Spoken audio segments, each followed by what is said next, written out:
Kondisi terkini Tanggul Utara Desa Mbugel, tepatnya di wilayah RT 2 RW 4 Desa Mbugel, Kecamatan Godong. Hujan deras yang mengguyur Grobogan, Jawa Tengah menyebabkan Sungai Lusi meluap.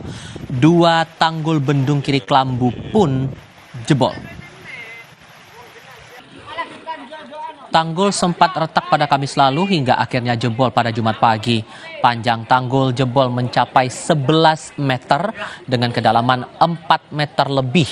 Hujan deras selama 4 hari kebelakang menyebabkan debit Sungai Lusi meluap.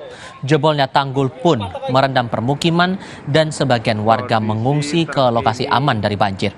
Tanggul Utara Desa Mbugel, tepatnya di wilayah RT 2 RW 4 Desa Mbugel, Kecamatan Godong.